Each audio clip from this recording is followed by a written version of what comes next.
S जन खेलो India उसु women's league 2024 थाम साननि थावलु एबेनि बान्थाखौ राननानै होयो। कक्राझार खान्थालगुरि साइ स्टेडियामाव कक्राझार उसु एसोसिएशन अफ आसामनि बानजायनायाव 3 जानुवारिनिफ्राय 6 जानुवारिसिम मोनब्रै ओनसोलनिफ्राय बादायलायनायनि सायाव बिथा खालामनानै 16 साबसिन गेलेगिरिफोरखौ सायख'नाय जागोन जाय हायुङारि बादायलायनायनि फैबाय थानाय मोनथाम हानजाफोराव बाहागो लानो मोनगोन।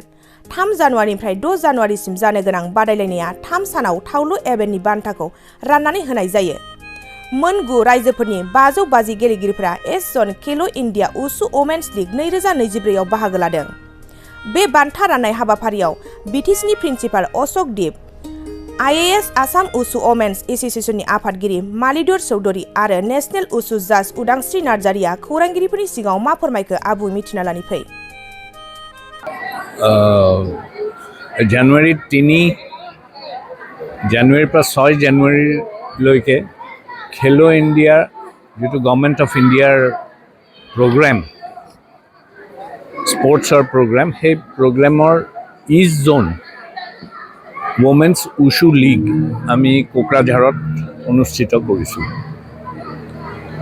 এই লীগখনত 10খন ষ্টেট নৰ্থ ইষ্টৰ 8খন ষ্টেট আৰু লগতে বিহাৰ এণ্ড বেংগল সেই সকলো ষ্টেটৰ প্লেয়াৰ্ছ সাব জুনিয়ৰ জুনিয়ৰ আৰু ছিনিয়ৰ লেভেলত জইন কৰিছে। এইটো যিহেতু গভৰ্ণমেণ্ট অফ ইণ্ডিয়াৰ যিটো ৱমেন এম্পাৱাৰমেণ্টৰ ওপৰত খুব জোৰ দি আছে, সেই স্কিমৰ ভাৱধাৰাত এই খেলটো আয়োজিত হৈছে আৰু এনেকৈ ইণ্ডিয়াত 4টা জোনতে খেলবিলাক আগবাঢ়ি আছে। প্ৰত্যেকটা খেলতে এনেকৈ অস্মিতা খেলো ইণ্ডিয়া খেল হৈ আছে। চ' আমাৰ এই কোকৰাঝাৰত আমি এইখন খেল পাতিছোঁ, অৰ্গেনাইজ কৰিছে উছু এছ'চিয়েশ্যন অফ আছামে with active support from Wushu Association of Kokrajhar, including the BTR government. তেখেতসকলে সকলো আহিছে ইয়ালৈ, আহি তেখেতে আমাক ছাপোৰ্ট দিছে। সেইটো কাৰণে আমি তেখেতসকলক বহুত ধন্যবাদ দিছোঁ অসমৰ ফালৰ পৰা আৰু উছু এছ'চিয়েশ্যন অফ ইণ্ডিয়াৰ ফালৰ পৰা আমি তেখেতসকলক খুব ধন্যবাদ জনাইছোঁ।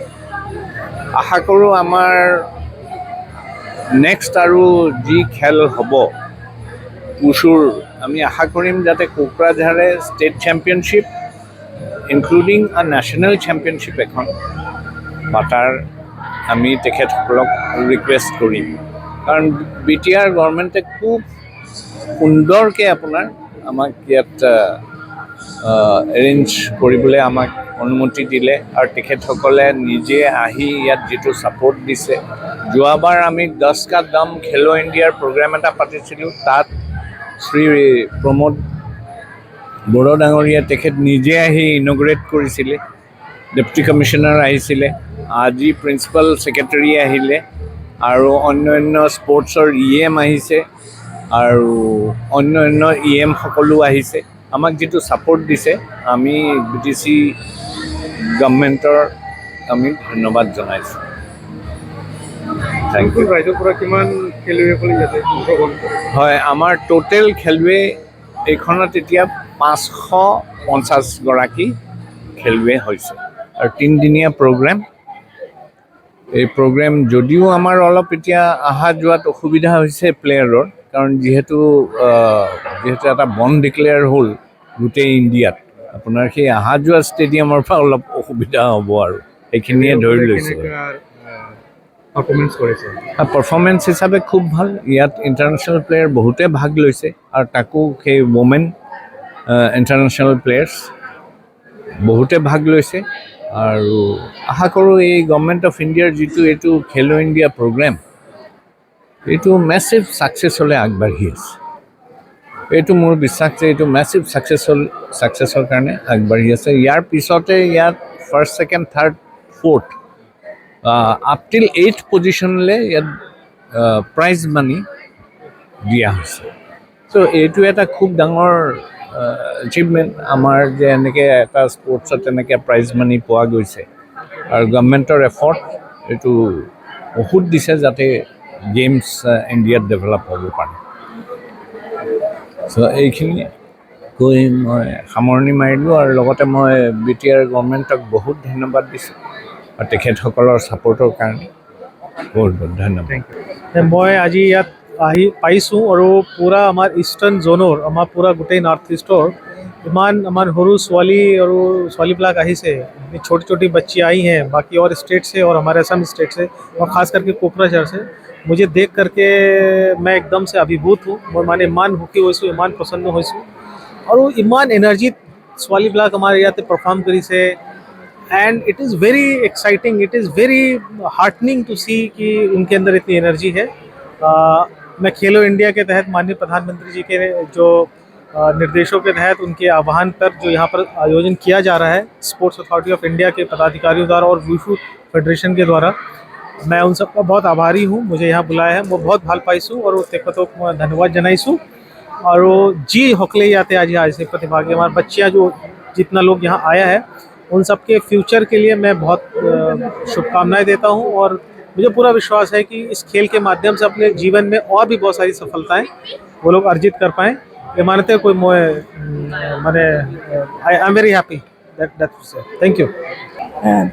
गिबि गिबियावनो BTR सोरखार आरो भारत सोरखारनिसिम आरो आसाम सोरखारसिम खुलुमनाय जासिहरग्रोबाय।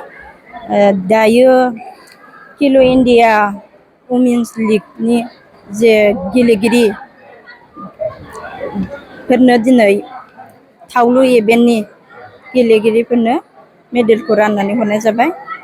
मानगोनां BTRनि आकाशदीप IS सारनि आखाइनिफ्राय आरो दहाय फुंनि टाइमावहाय जोंहा मानगोनां AM सारनि रेवरिया सार AMनि आखाइनिफ्राय मेडेलखौ राननानै हरनाय जादों आरो नै मनीश्वर सार बिथांनिफ्राय आखाइजोंबो दायो मेडेल राननाया दिनै सोलिबाय थादों थावलु इभेन्टनि गेलेगिरि हिन्जावसा गेलेगिरिफोरनो आरो गाबोनसिम गेमा सोलिबाय थागोन। गाबोन 6 तारिख दिननिफ्राय 6 तारिखसिमाव डेटआ जानाय बे गेमाहाय खेलो इन्डिया गाबोन जोबनानै थांगोन आरो गाबोननि मेडेल राननाय हाबाफारिखौ जोंनि मानगोनां खेलो इन्डिया उसुनि प्रेसिडेन्ट भारतनि प्रेसिडेन्ट सारा आसा खालामो चिफ सारनि आखाइनिफ्राय गाबोन जोबथा सानावहाय बिथांनि आखाइजों हरनो आरो दिनै भारत सोरखारा गोबां खाबु सुबिदा होदों जोंनि BTR भारत हादरनि हिन्जावसा लाइमोन गेलेगिरिफोरखौ जेरै बेटि बाचाव बेटि पढ़ाओ बे सोदोबखौ बिथाङा फोथांना दोनदों जे दिनै भारतनि फिसाफोरखौ हिन्जावसा फिसाफोरखौ आग बारायनो थाखाय गोबां खाबु होदों। दिनै मेडेलजों देरहानाय सार्टिफिकेटजों लोगोसे मानि प्राइज भारत सोरखारा हरदों। सासेयाव फार्स्ट मेडेला प्राइजआवहाय 5000, सेकेन्ड देरहासार जानाया जाहैबाय 3000, थार्ड देरहासार जानायनो 2000 बेबायदि सुबिदा होदों आरो बहुत माने मोजां आग बारायबावनो थाखाय बिथांमोनहा स्पर्ट्सखौ मोजां गार्ड खालामदों। दिनै आरो जोबोद गोजोनथाव जोंनि BTRनि साफ्रोमबो मानगोनां AM सारमोनहा दिनै नुजाफैनानै मेहेरगोनां खालामफैदों।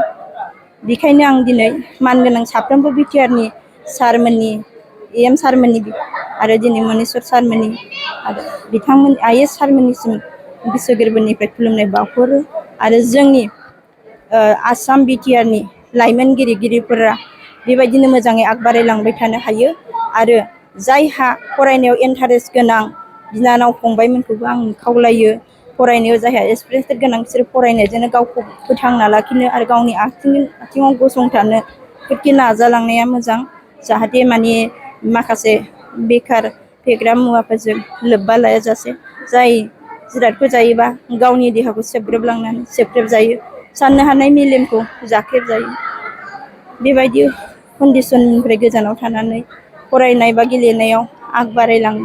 आं बेखौनो दिनै स्पर्ट्स पार्सननि जानानै साफ्रोमबो लाइमोनफोरखौ गुरैयै खावलायो फोरके गावनिनो गासिबो BTR आरो भारतनि फिसा फोरखौ गावनिनो फिसा होननानै आं गुरैयै खावलायहरो जाहाथे माने गावनि जिउखौ बरबाद खालामाजासे स्पर्ट्स पार्सन बा फरायनाय पार्सनजों गावनि देहाखौ गोग्गो आरो गोख्रों लाखियो आरो बेफोरखि गावनि आथिङाव गसंथानो टारगेट लायो जोनोमगिरि बिमा बिफाया बुहुद माने माबायै जोनोम होनायजों लोगोसे दिनै गोरलै अबस्थायाव मिनिस्लु अबस्थाखौ नुयोबा दिनै साफ्रोमबो जोनोमगिरि भारतनि बिमाफोरा दिनै गावनि फिसानि सायाव मिनिस्लु महरखौ नुयोबा आसा खालामो आंनि फिसाया सानसे माबा मोनसे जागोन होननानै दा बेबायदि बिमानि आसाखौ थोराजासे दिनै बेफोरबायदि स्पर्ट्स पार्सन बा इडुकेसन पार्सन बबेबा दिनै कालचार दिनै बेफोरजोंबो गावनि आथिङाव गसंथानो हानायनि खाबु दं बेफोर मोजां पार्पसाव जाहाथे बाहागो लायो आरो गावनि गुड केस जोनोमनिफ्राय स्ट्रङै फैनाय देहाखौ जाहाथे लोरबां खालामनानै लाया आं बेखौनो गुरै खावलायो थेंक इउ बयनिसिमबो